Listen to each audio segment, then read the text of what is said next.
Excuse me. Sorry, guys. Hello, everybody. Welcome to a new video. This is going to be kind of another one of those deep thinking, food for thought videos where I just ruminate very deeply about a lot of stuff in the world that no one else every day tends to think about, but I'm here to talk to you why you should not be friends with people who horribly lack imagination, as well as why I don't really bother all that much to socialize or make allies with friends that are in my work or school environment all that often anymore. As of course I am still to this day traumatized by a lot of incidents and a lot of stupid horseshit that tends to happen nowadays with me, which is why I don't really care about, worshipping the degenerate American culture anymore.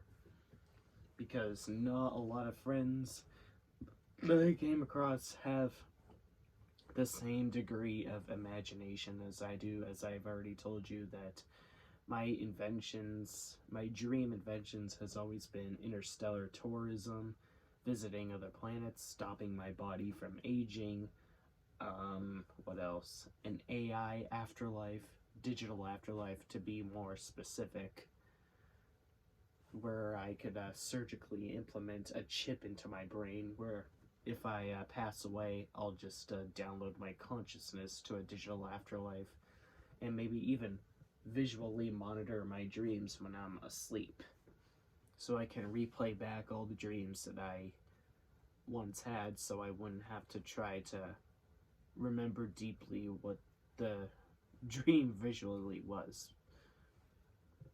So anyway, if a lot of friends of yours horribly lack a sense of Marvel-like humor and call you a child because of your Marvel-like puns, they're not really your friends. They're just everyday acquaintances that you don't even care or remember for a single minute once you're starting the car and going back home. They're not friends you're ever gonna remember messaging them in the long run either. I mean, what's the fun in not having any humor? What's the fun in not having any imaginations of what the future quantum leaps will be? What's the fun in not having some side conversations when the teacher is not talking every once in a little while? Why is that such a sin? I mean, it feels sometimes every time when I'm in work or school environments, it feels more like less like a teamwork or a friendship in world building, and more like a chore, just a everyday life tedious chore, because too many people nowadays just take every last bit of humor that's innocuous ever so personally. I mean, like, dude, get over it. Have a bit of Marvel-like humor every once in a while. And furthermore, considering that Spider-Man is my favorite superhero, even though I'm more of a casual Marvel fan, do you really think it's a surprise I have a sense of humor in roasting people that tend to talk to me as in some accusatory fashion? I mean, come on. Spider-Man is like my idol. Of course I'm gonna supposedly talk back all the time, because anytime someone gives him an accusatory gaze, he talks back. You know, like J. Jonah Jameson, when he accused Spider-Man of being a criminal, Spider-Man webbed said person's mouth shut and said, "Hey kiddo, let mom and dad talk for a minute, will ya?" And then, of course, in Spider-Man 2, when Dr. Octopus was throwing a bag of cash at him, he webbed it back and said, "Here's your change." See, that's Marvel-like humor. So why are you guys why do people just get so worked up whenever I stand up for myself? I'm not a pushover, so get the hell over it. And if it's so annoying, then why don't you just stay out of the, for starters, stay out of the conversation, or at least, have an imagination, have better memes per se. Come on. Anybody that takes everything literally too goddamn seriously got to have the worst lack of imagination ever. And even when I do give a concrete answer as to why the cure for aging, interstellar tourism, and stuff like the digital afterlife will come to fruition, people will always give the explanation saying, oh, you'll be long dead after all those quantum leaps come to fruition. Never mind the fact that Henry Ford had the idea of automobiles, and so he transformed that idea into reality. Same with Thomas Edison with the light bulbs, and same with I can't speak. Neil Armstrong in regards to flying to the moon. The whole, oh, we'll be dead by then, so why bother, is just a horrible excuse to justify your naysaying, even though there has been plenty of progress in the life extension community. If we're too serious all the time in our work and school environments, in every last little scenario, then it's not fun to talk to or socialize with other people, and it's one of the many reasons why I just don't enjoy leaning towards the extrovert side anymore, because everyone takes everything so seriously, with no little bits and pieces of fun every now and then, no Marvel related humor into their into the conversations, no ounce of imagination. They're just sticking to their ordinary everyday lives. Work, school, sleep. Work, school, sleep. Work, school, sleep, and nothing beyond that.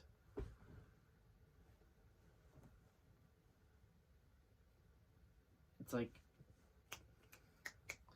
would you guys rather have friends that are too serious, or friends that actually have an imagination and actually would like to have some fun with you and would like to take risks here and there? Because every time I talk about my wanderlust to Chernobyl, there's always been naysaying idiots who say, if you get cancer in your life, don't bitch about it. Never mind, they're idiots that smoke packs and packs and packs of cigarettes, which smoking one single joint exposes you to far more radiation than a single fucking a month in the zone. Hell, a single year is far less than smoking a single joint. You're more likely to get cancer from smoking cigarettes than you are by touring the zone. Hell, you already expose enough radiation by taking a 1-hour flight on an airplane. So, can we just knock it off with the excuses, have some imagination, get this naysaying garbage out of there, and actually have imagination for once, and stop being so serious about literally everything, because it just makes you monotonous and just rather boring, tedious, and unenjoyable to talk to. Not to mention getting all salty all about some side conversations and some Marvel-like humor is really you people being a child of yourself. I mean, yeah, I am a child. I do act like a child, but there's a huge difference between comedically acting like a child, like Howard Stern, and just being an asshole. And I'd rather be the comedic child than the asshole one.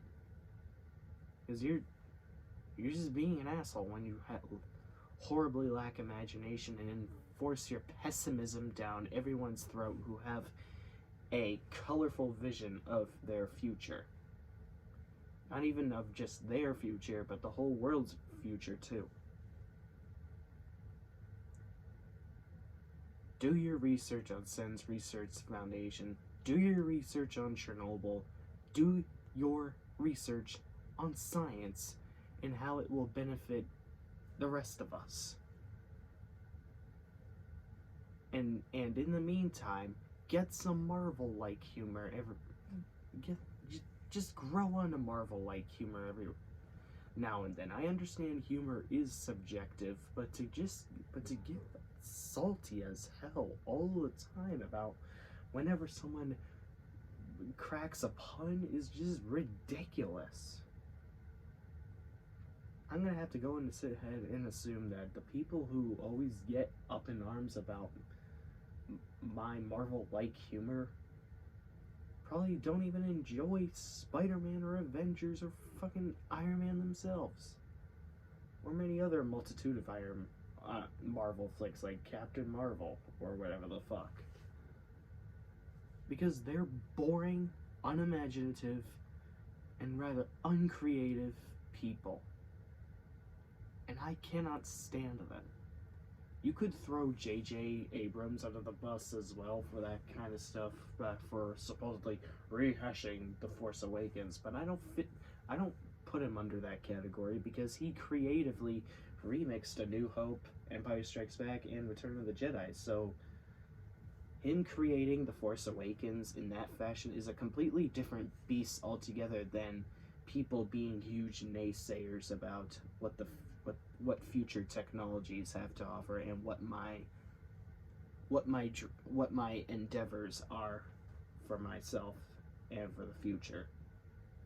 There's a huge difference between remixing classic material into one and being an obnoxious naysayer about Marvel-like humor and my endeavors. Oh, and before I wrap up the video, if you're gonna be a naysayer of tattoos, make sure you have tattoos yourself. And if you're gonna contemplate on getting tattoos, make sure you get advice from people that have a lot of tattoos. Hell, you don't even need to talk to people who have a lot of tattoos. Just talk to anybody at all that have had tattoos before.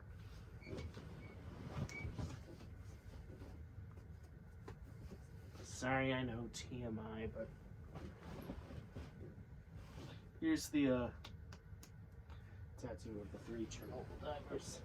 Sorry, I know, you guys really did not need to see that, but oh yeah, here's another big name of the matter. If you have someone who shields their eyes being grossed out at a tattoo that symbolizes heroism, such as the 3 divers on my back, then perhaps that person isn't going to be very good allies with you.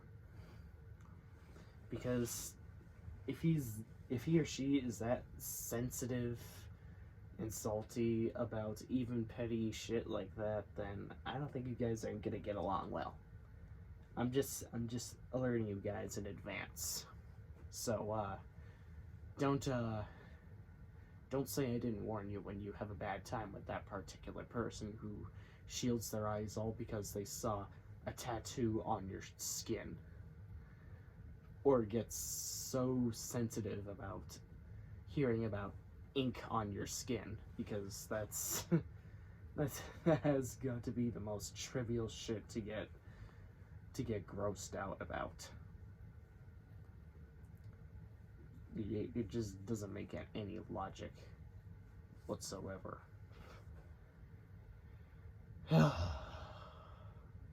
So yeah, while you're at it, make a donation to sens.org so we can help make the future and world a better place. So yeah, I don't really think there's at the moment any much else to cover, or anything to really unwrap, or barriers to break down, or whatever the fuck, because I pretty much explained everything that I wanted to say for this one particular video. So if you have friends that lack imagination and are huge naysayers for your huge endeavors, then then I suggest you delete them off your friends list and get them out of your life.